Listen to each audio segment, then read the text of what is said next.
வேணாம் தம்பி, இது எங்க தலையெழுத்துன்னு நினைச்சிட்டு போய். என்ன சொல்றீங்க? அவன் இதை வச்சுதான் இப்படி பண்ணிருக்கான்.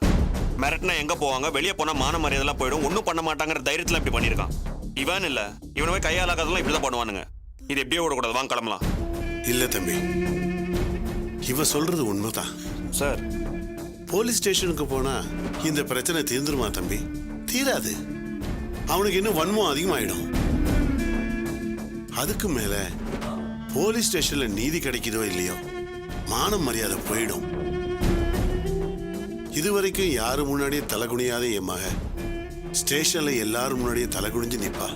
நிக்க வச்சு கண்டதையும் கேட்பாங்க. அங்க அவன் கொடுமைப்படுத்துறான்னு வெளியில சொல்லவும் முடியாது தம்பி. தேவையில்லாத கேள்வி எல்லாம் வரும். நீ என்ன பண்ண, குழந்தை இல்ல, அது இதுன்னு பேச்செல்லாம் வரும்.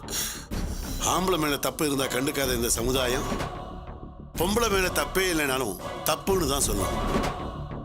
இந்த அசிங்கம்லாம் தேவையா?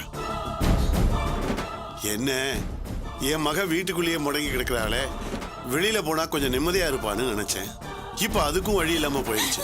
ஐயோ ஐயோ ஐயோ சௌமியா, என்னங்க இது? ஏன் இப்படி பண்றீங்க?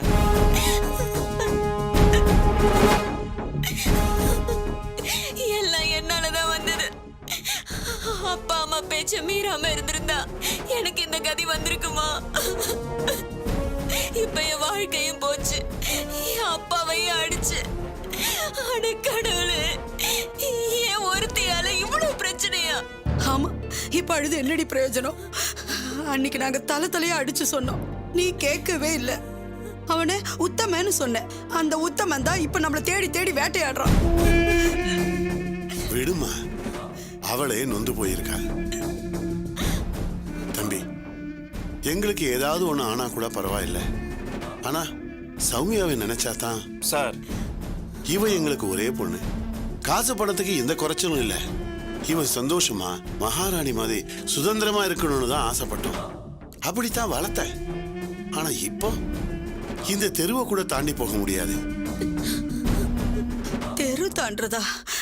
என்னங்க சொல்றீங்க? அவன் உங்களை ரோட்ல பார்த்து கல்லால அடிச்சிருக்கான். வீட்டுக்கு வர எவ்வளவு நேரங்க ஆகும்? அவன் சௌமியாவை தாங்க குறி வச்சிருக்கான். நீங்க கூட்டிட்டு போய் விட போய் தான் அவன் உங்களை அடிச்சிருக்கான். என் பையன்லாம் ஒன்னே ஒண்ணுதாங்க. அந்த அயோக்கியனுக்கு பயந்துட்டு என் மக காலம் பூரா இந்த வீட்டுக்குள்ளே அடைஞ்சு கிடக்கணுமா?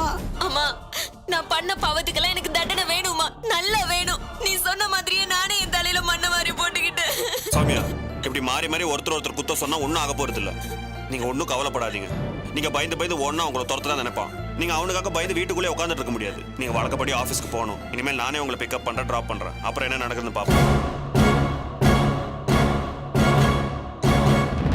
தம்பி, சொல்றேன்னு தப்பா நினைச்சுக்காதீங்க. இதெல்லாம் ஆறுதல் சொல்றதுக்கு நல்லா இருக்கும். ஆனா எப்படி? என்னங்க இப்படி பேசுறீங்க? இதெல்லாம் நினைச்சா சௌமியானோட உயிரை காப்பாத்த பார்த்தாங்க. அவங்களோட உயிரை பணையா வச்சு என்ன காப்பாத்திருக்காங்க. என்ன காப்பாத்துவது கொஞ்சம் தடுமா இருந்தா அவங்க உயிர் பாதிக்கப்பட்டிருக்கும். எனக்காக இவ்வளவு செஞ்சவங்களுக்கு நான் இது கூட செய்ய மாட்டேனா? சௌமியா, நீங்க அழாதீங்க. சார், நீங்க கவலையை விடுங்க. இந்த விஷயம் இதோட முடிஞ்சிச்சுன்னு நினைச்சுக்கோங்க. நாளையில இருந்து சௌமியாவுக்கு நான் தான் பாதுகாப்பு. இன்னொன்னு சொல்றேன், இப்போன்னு இல்ல, எப்போ என்ன உதவியா இருந்தாலும் என்ன கூப்பிடுங்க, நான் இங்க இருப்பேன்.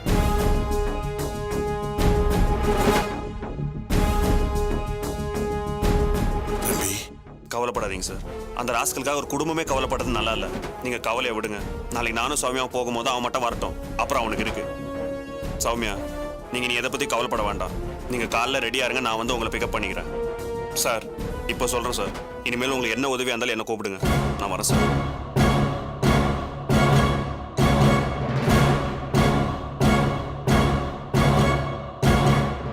சௌமியா, தம்பி தான் நான் இருக்கேன்னு சொல்லிட்டு போகுதில்ல.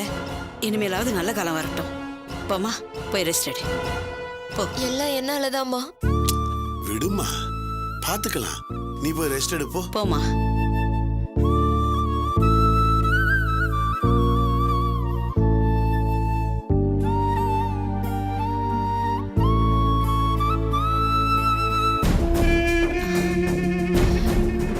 எப்படியோங்க, சுரேஷ் தம்பி இங்க வரமாட்டாருன்னு சம்மந்தி சொன்னாங்க. என்ன ஆகுமோன்னு பயந்துட்டே இருந்தேன். பாவி பையன், அவன் பாட்டு கல் எடுத்து கார் மேல அடிச்சிட்டான். கார் மேல தானே கல் அடிச்சான், மண்டை உடையல. அவனை திட்டாதீங்க.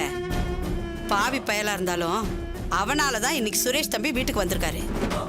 நல்ல வேளை நீங்க வந்து சொன்னதும் வேக வேகமா தலையில கட்ட போட்டேன். இல்லனா வெறும் கார் மேல தானே கல்ல அடிச்சிருக்கான்னு சுரேஷ் தம்பி இந்த முடிவு எடுத்திருக்குமா? என்னங்க? இல்ல இதெல்லாம் நினைச்சா ஏதோ தப்பா போகுதுன்னு கஷ்டமா இருக்கு. வாய மூடுங்க.